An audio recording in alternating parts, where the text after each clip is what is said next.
Apocalipsis capítulo 2, del verso 1 al verso 5, dice así la palabra del Señor. Escribe al ángel de la iglesia en Éfeso, el que tiene las 7 estrellas en su diestra, el cual anda en medio de los 7 candeleros de oro, dice estas cosas.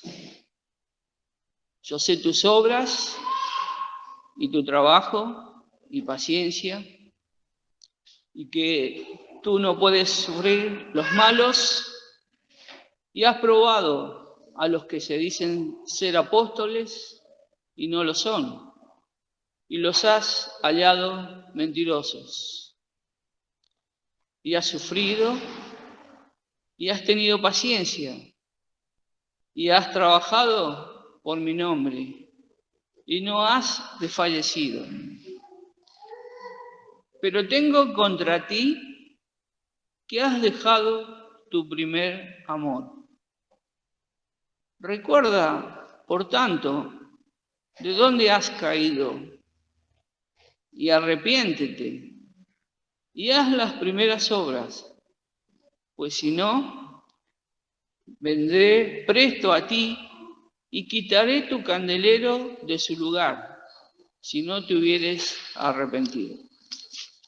Señor, bendiga la exposición de la palabra a través de nuestro hermano Carlos Valice, y le dejo el lugar.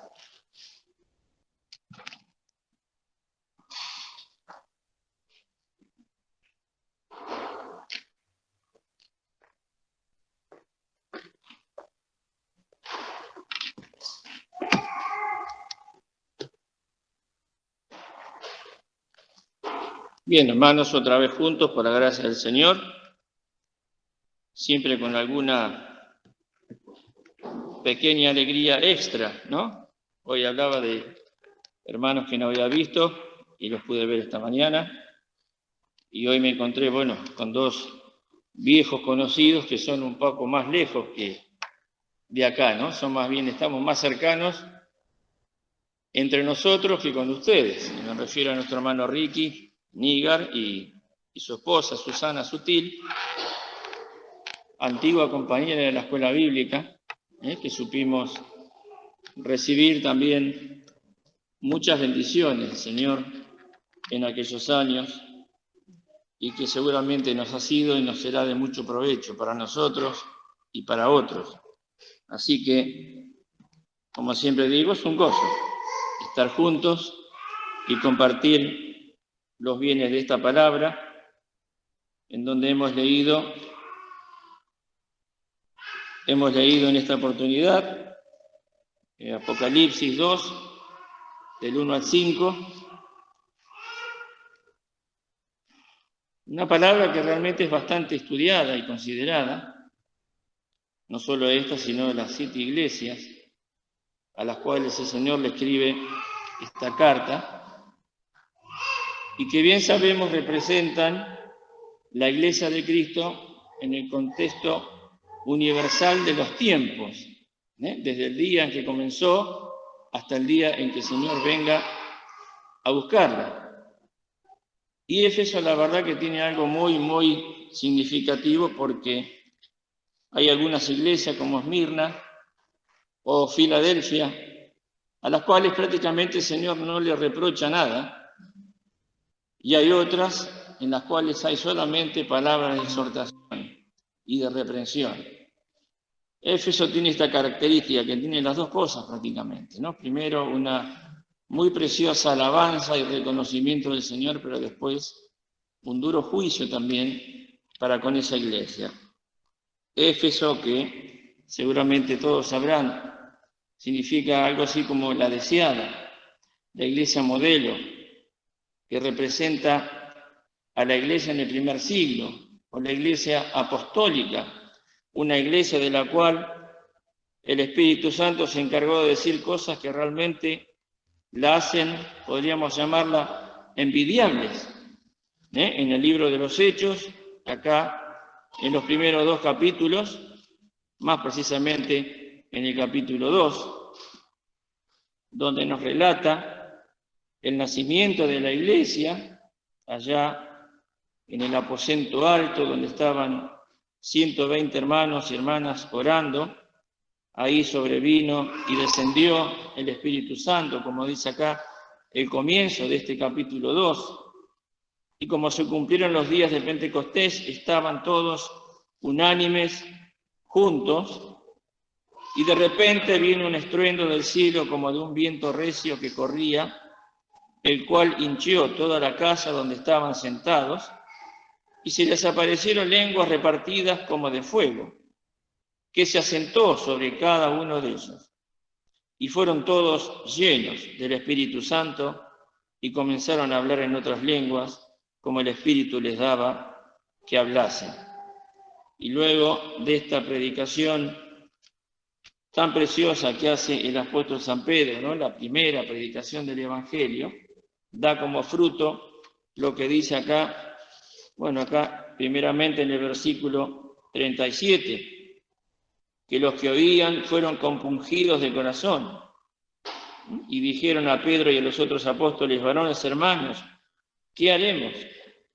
Y Pedro les dice: arrepentíos y bautícese cada uno de vosotros en el nombre de Jesucristo para perdón de los pecados y recibiréis el don del Espíritu Santo. Notemos este hecho que quizás pasa rápido, pero tan significativo. Cuando le preguntan a Pedro qué tiene que hacer, lo primero que dice es: arrepentidos. Una palabra que hoy, como decíamos a la mañana, en muchos lugares ya no se escucha, ¿no? Porque se presenta todo un pseudo-evangelio lleno de bendiciones, lleno de promesas, pero que no requieren nada. Creer, sí, creer, pero tantos creen. Dice Santiago, ¿no? Tú crees que Dios es uno y naces. Los demonios también creen y tiemblan. Pero bien sabemos cuál es el destino de ellos. Y así mucha gente cree, pero sin pasar por esta experiencia de arrepentimiento. Lo decíamos a la mañana, ¿no? Porque es algo que realmente lastima y hiere profundamente lo más hondo, lo más profundo del corazón del ser humano. Toca su ego, su orgullo, su amor propio, todo lo que ya nosotros bien sabemos, pero que evidentemente no se puede dejar de predicar. El mismo Señor mandó que se predicase en su nombre, ¿qué cosa? Arrepentimiento de pecados, y la fe en su obra en la cruz. Y estos oyentes pasaron por esta experiencia, y el fruto fue este que dice acá, el versículo 41 de Hechos 2. Así que los que recibieron su palabra fueron bautizados, y fueron añadidas a ellos aquel día como 3.000 personas. Y acá viene lo que es la iglesia, esta primitiva, y perseveraban en la doctrina de los apóstoles y en la comunión y en el partimiento del pan y en las oraciones. Es decir, todo lo que hace a la vida de comunión de una iglesia. Están todas las reuniones, hay vidas y por haber, puestas acá. Las reuniones de oración, las reuniones de jóvenes, las reuniones femeninas, el culto, la reunión de la cena, y también podríamos agregar otras reuniones como la que se va a hacer ahora dentro de poco, ¿no? Un campamento, un retiro espiritual, un picnic, cualquier actividad en donde se proclame el nombre del Señor. Estos primeros hermanos perseveraban en todas estas cosas, y el Espíritu Santo tenía tanta libertad para obrar, que después sigue diciendo, y toda persona tenía temor, y muchas maravillas y señales eran hechas por los apóstoles, y todos los que creían estaban juntos, y tenían todas las cosas comunes. Después, bueno, hace referencia a esto que merecería un comentario aparte, pero igual lo vamos a leer.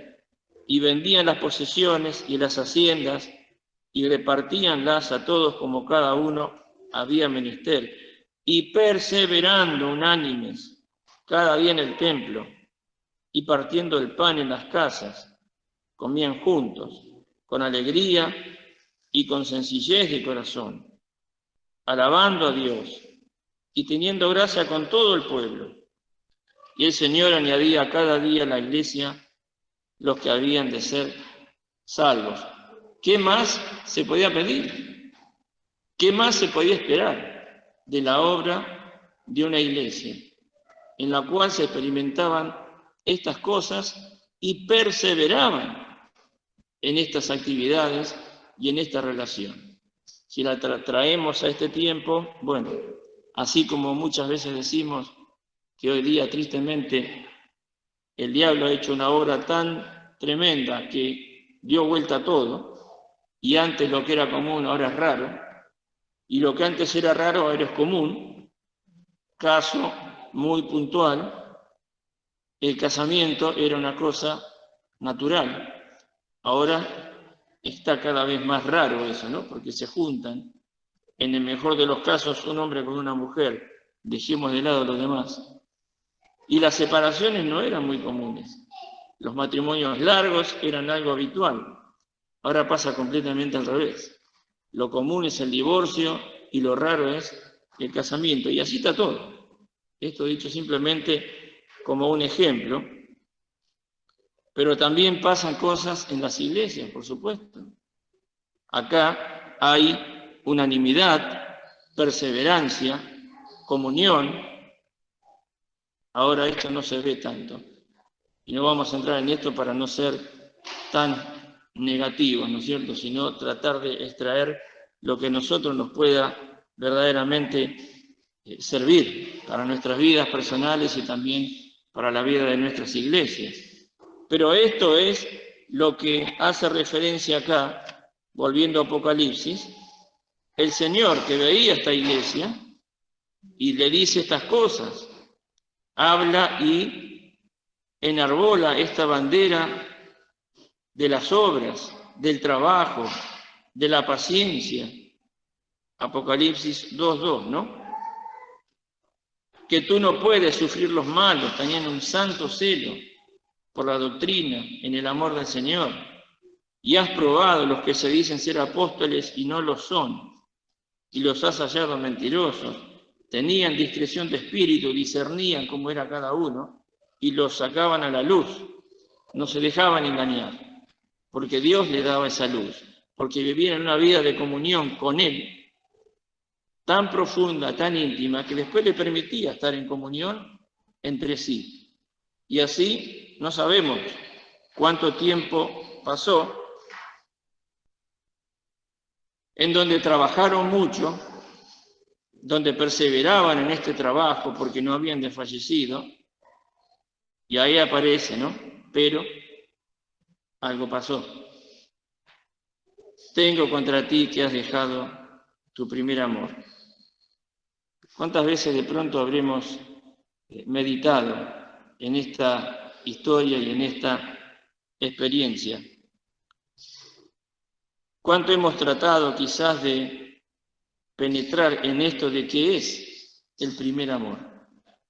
¿No? Yo personalmente me inclinaba siempre a pensar en el primer amor que uno vive con el Señor, cuando uno se convierte, cuando uno conoce el Evangelio, cuando uno va aprendiendo las cosas que son del Espíritu, todo aquello que sale de la palabra, y es algo realmente maravilloso. ¿Quién no habrá experimentado aquello que dice el apóstol Pedro? Desead como niños recién nacidos la leche espiritual sin engaño, ¿no? La buscábamos con ahínco, con todo fervor. A mí me pasó eso. Yo no podía dejar de leer la Biblia. Empecé a leer el Nuevo Testamento de principio a fin, hasta que lo terminé no paré, porque eso es lo que produce, ¿no? Ese primer contacto con el Señor, que después se va poco a poco, por muchísimas razones, se va diluyendo. Pero también vi otra cosa, que este primer amor no habla precisamente del amor al Señor. Eso viene como consecuencia. No es el amor al Señor, sino que es el amor del Señor, lo que ellos abandonaron. Parecería esto un poco contradictorio, porque si la palabra dice, ¿quién nos apartará del amor de Cristo? Cuchillo, hambre, desnudez, etcétera, etcétera. Dice, nadie nos podrá apartar del amor de Dios que es en Cristo Jesús. Pero en nuestro corazón muchas veces empiezan a latir otros amores y nos olvidamos de ese. Por eso el creyente puede llegar a ser, no digo que lo sea, pero puede llegar a ser ingrato, desleal, infiel, no amador de Dios, no servidor de Dios. Puede llegar a ser muchas cosas. ¿En dónde está el comienzo de esta decadencia? En olvidar.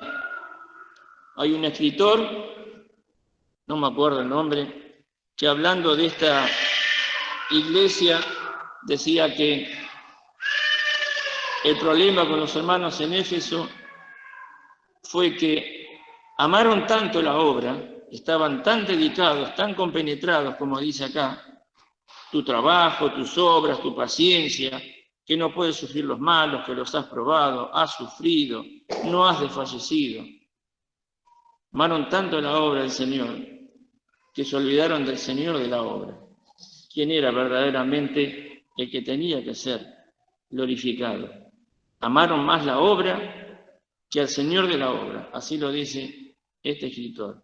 Y esto tiene que ser también un llamado de atención, ¿no? Aquellos que de pronto, por muchas razones, se llenan de actividades y de trabajos y de responsabilidades y tienen tantas cosas para hacer que están permanentemente pensando que tengo que hacer esto, que tengo que hacer aquello, como pasa en el mundo, ¿no?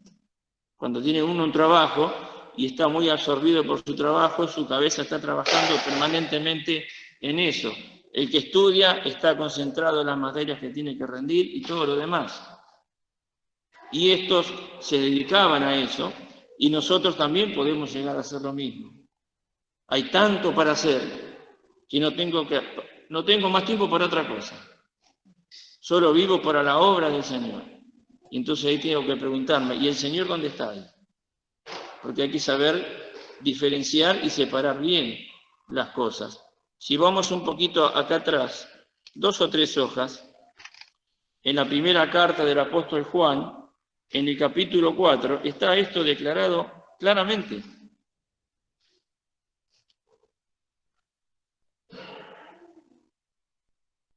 Primera Juan 4 dice, el que no ama, 4:8, perdón, Primera Juan 4:8, dice, el que no ama no conoce a Dios, porque Dios es amor.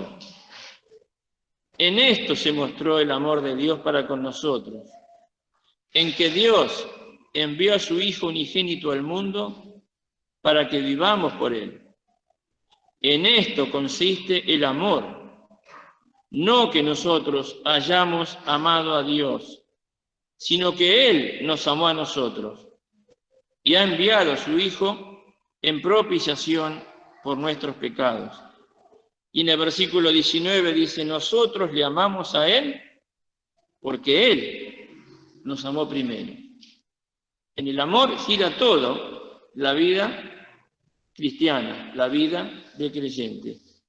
Todo lo que Dios hace nace en ese sentimiento, en el amor que Él nos tiene hacia nosotros. Jeremías dice, con amor eterno te he amado, por tanto te soporté con misericordia. El mismo Señor le declara a Nicodemo, obviamente a nosotros, que de tal manera amó Dios al mundo, que dio a su Hijo unigénito para que todo aquel que en Él cree no se pierda, mas tenga vida eterna. Y el Señor en su ministerio le dijo a sus discípulos, un nuevo mandamiento os doy, que os améis los unos a los otros como que, como yo os he amado. Ahí tenemos también otra señal, ¿no?, para considerar. Dios nos manda a amarnos unos a otros, pero el foco tiene que estar puesto en lo que dice después, como Él nos amó a nosotros, para que aprendamos, porque es toda una nueva experiencia. es una tarea completamente distinta, es manifestar un amor que antes no conocíamos, pero que recibimos de parte de Dios. ¿En qué momento?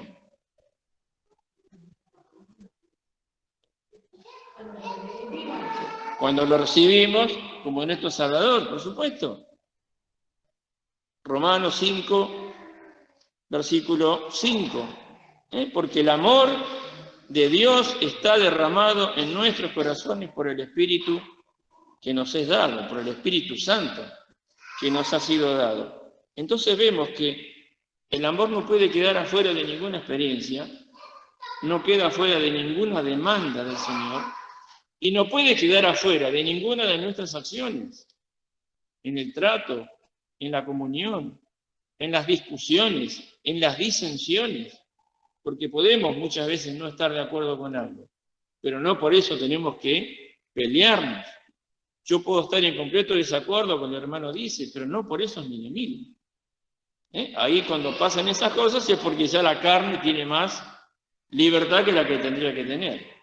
Pero Dios nos llama a una experiencia mucho más alta, mucho más elevada. Pero todo nace en el amor que Él nos tiene a nosotros. Por eso digo, ¿cuánto tenemos esto guardamos esto en el corazón? ¿Cuánto tenemos esto presente en nuestra memoria, en nuestros actos? ¿Cómo Él me amó a mí? ¿Cuánto hago yo en base a eso? Yo cuando recién me convertí, le dije a mi pastor, ¿no? Alfredo Dick, una cosa que sinceramente no tenía conciencia de la magnitud que tenía eso. Pero era lo que sentí en el corazón en ese momento. Cuando me llevó a hacer un trabajo, porque yo estaba sin trabajo, y me dio un dinero.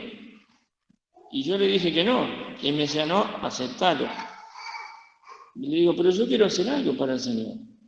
Digo, el Señor hizo tanto por mí, yo quiero hacer algo para Él. Y me dice, ya vas a tener tiempo a hacer algo. ¿No? Después con el tiempo entendí de quién me estaba hablando. Pero esa conciencia que uno no debe perder, de cuánto el Señor me amó. Cuando predicamos la cruz de Cristo, cuando participamos de la cena, cuando damos testimonio, no hablarlo como si fuera una historia más que estamos comentando, que le estamos contando a otros, sino que le estamos dando ¿qué cosa? No entiendo. Le estamos dando testimonio. Le estamos diciendo cuánto me amó el Señor a mí, cuánto el Señor hizo por mí, cuánto sufrió por mí. Que no puedo contar la cantidad de mis pecados que Dios cargó sobre Él, porque me amó ya desde antes de la fundación del mundo. Si Efesios, acá en el capítulo 1, como le dice el apóstol justamente, ¿no?, a los Efesios 1, creo que era el versículo 4,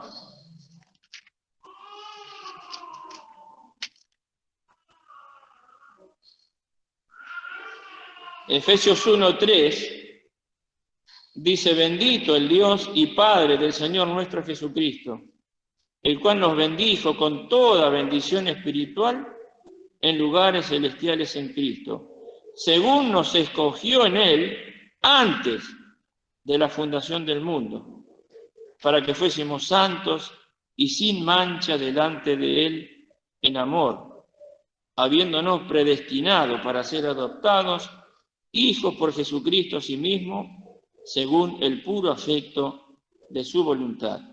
Podríamos seguir leyendo y estaciándonos con esto, pero solamente este pensamiento.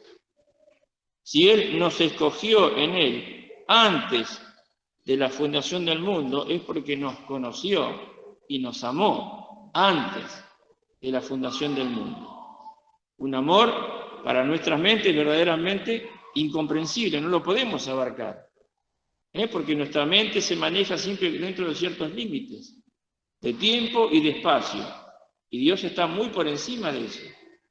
Por eso nos cuesta, pero en nuestra sencillez y nuestro poco entendimiento podemos comprender esto.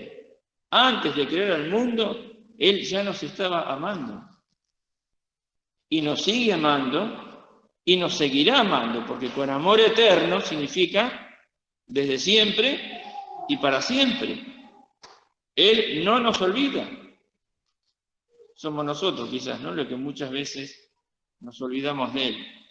Nos olvidamos quizás de su amor y por eso nos podemos llegar a sentir solos o desamparados o angustiados o tristes y un sinfín de sentimientos que son feos, que a nadie les gusta pasar, pero que muchas veces tristemente los tenemos que pasar. Pero tenemos una hermana ya en Quilmes, una hermana anciana, ya se está acercando a los 80 años y enviudó hace 2 o 3 años atrás, ¿no? Más o menos 4. Y ella siempre da ese testimonio. Estoy sola, pero no estoy sola, porque el Señor está conmigo. Y ella no solamente ora, sino que habla con el Señor y le cuenta su tristeza, les cuenta sus inquietudes, les cuenta, le comenta, le comparte, Señor, las inseguridades que pueda tener y demás.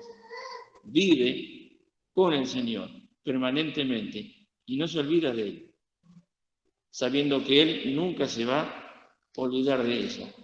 El no olvidarme es el que me va a hacer después cumplir con ese gran mandamiento, que comienza con otro mandamiento, ¿no?, que ya está bien al principio. ¿Cuál fue el más grande mandamiento que Jehová había dado? Amarás al Señor o a Jehová tu Dios de todo tu corazón, de toda tu mente, de toda tu alma, con todas tus fuerzas, con todo tu entendimiento. Estoy uniendo un poco, ¿no?, los pasajes donde se menciona eso. Amarás a Dios por encima de todo y de todos. Y el Señor lo hizo mucho más simple, aunque más duro de recibir, cuando dijo: nosotros que somos padres, o las hermanas son madres, y muchos ya somos abuelos, y muchos están con sus padres, ¿qué dijo el Señor? El que ama padre o madre más que a mí, no es digno de mí. El que ama hijo o hija más que a mí, no es digno de mí. Qué duro, ¿no? Qué duro. Pero ¿es injusto el Señor? ¿Es exagerado en pedirme esto? No hace falta la respuesta. Sabemos que no, porque es palabra de Dios y todo lo que Dios me pide o me demanda no solamente está bien, está perfecto. Así debe ser. Así debemos amar al Señor por encima de todo y de todos. Y ahí uno tiene que empezar a considerar, ¿no?, cuántos amores hay en mi vida, de afuera y de adentro, ¿no?, que son los más difíciles de desarraigar, pero es lo que el Señor me pide para que yo lo pueda amar a Él. Y acá sí, yo puedo meter esto del primer amor, del amor al Señor, pero un amor con el cual nosotros tenemos que amar de una manera muy distinta con la que amamos las demás cosas y los demás seres. Porque Dios derramó su amor para que yo lo ame a Él con ese amor. Y acá viene, bien sabemos, la gran batalla espiritual, ¿no?, de todo creyente. ¿Cómo amamos al Señor? Tengo que amarlo a Él como Él me amó a mí.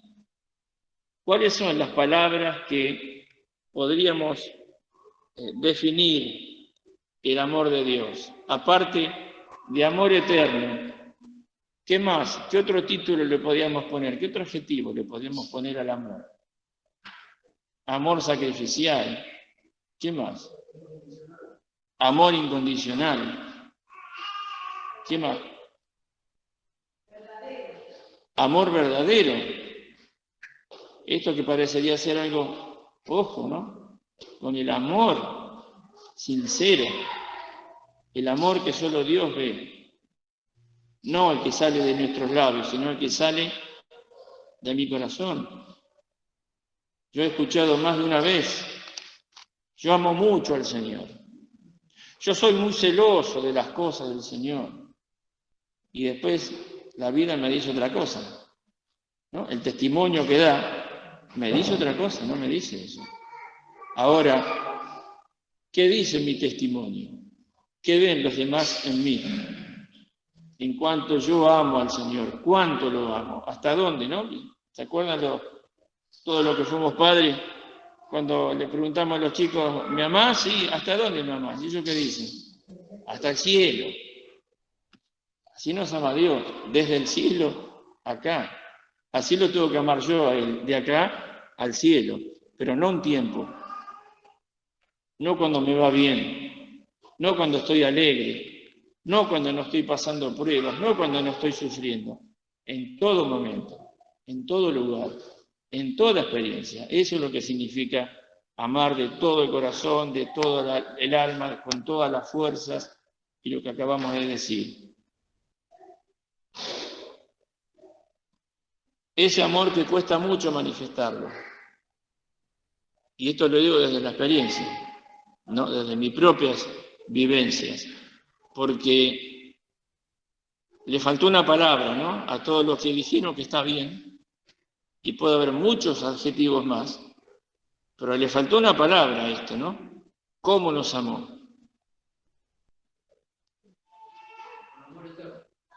¿Y qué más?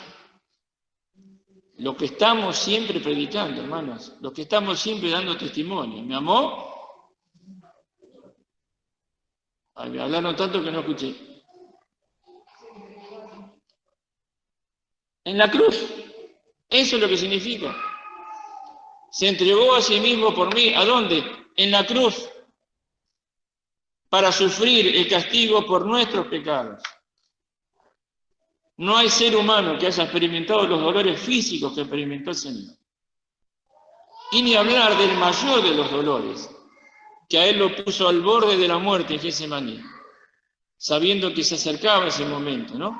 Aquel momento que después Él lo declararía, lo revelaría estando colgado. Cuando dijo, Dios mío, ¿por qué me has desamparado?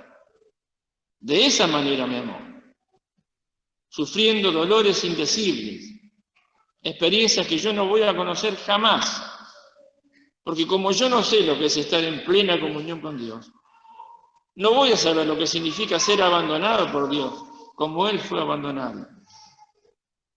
Amor crucificial, 100%, y eso es lo que más me cuesta. Eso es lo que más trabajo, no yo, sino lo que más trabajo le da al Espíritu Santo para promover en mi corazón.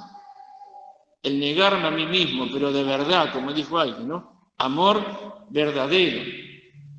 El decirle que no a todas aquellas cosas que me hacen amarme a mí mismo como a ningún otro. ¿O no somos así? ¿O exagera Pablo cuando dice, porque todos buscan lo suyo propio y no lo que es de Cristo Jesús? Todos. Y en ese todos estoy yo. Y no tengo tiempo para mirar a otro. Porque si no me cae a mí el juicio del Señor, ¿no? ¿Por qué miras la mota que está en el ojo de tu hermano y no echas de ver la viga que está en el tuyo? Entonces, ¿cuánto yo me tengo que examinar? ¿Cuánto me tengo que probar? A ver si no he caído en esta experiencia triste de haber dejado ese primer amor, de haber olvidado cuánto me amó el Señor y de entender que ese amor tiene que ser el fruto de todas mis buenas obras. Si acaso el Señor las tiene por buenas, ¿no? En aquel día se sabrá, cuando todos estemos en el tribunal de Cristo, en donde, gracias a Dios, va a ser un tribunal galardonador, no condenatorio, no acusador, sino que simplemente va a galardonar lo que cada uno, como dice Pablo a los Corintios, hubiere hecho por medio del cuerpo. Lo bueno tendrá coronas y recompensas. Lo malo, bien sabemos que pasará, ¿no? Como dice el Señor, el que no reciba la recompensa, ¿qué sea? Será salvo como por fuego, pero será salvo. No podemos tampoco perder esa visión, ¿no? Tenemos que verla, los que estamos trabajando para el Señor, los que estamos haciendo algo, no importa. No importa qué es, porque nosotros quizás le damos más trascendencia. Permítame decirlo con todo respeto para los siervos de Dios. Pero de pronto uno piensa en un Armando Di Pardo, que todos hemos conocido o oído hablar de él. Y pensamos, ¿cuántos galardones tendrá el Señor? Muy posiblemente sí.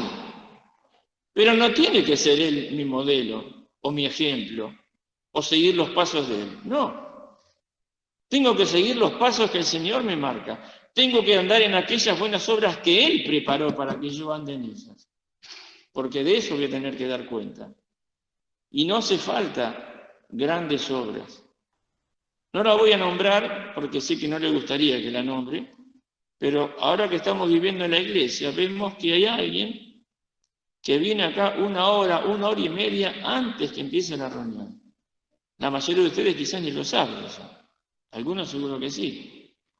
Pero viene a poner todo en orden. Cuando uno ve que está todo preparado, está todo lindo, todo limpio, es porque esa hermana estuvo trabajando una hora y media antes acá. Entonces, esa obra quizás sea mucho más grande que una predicación, o que una enseñanza, o lo que fuera. Claro, ganar almas para Cristo es lo máximo, ¿no? No hay trabajo que más honre a Dios que predicar el Evangelio para que un alma pueda, el Señor lo pueda convertir un alma. Pero bien dijo el Señor, todo aquel que diere, ¿qué cosa? Un solo diablo. A uno de estos mis pequeñitos, pero acá está lo que hay que poner el énfasis, ¿no? En nombre del discípulo, de cierto os digo que no perderá su recompensa. Un solo vaso de agua, ¿no? El que puso esta copa acá, pensando en el predicador, pensando en brindarle toda la atención para que esto sea lo más placentero posible estar acá.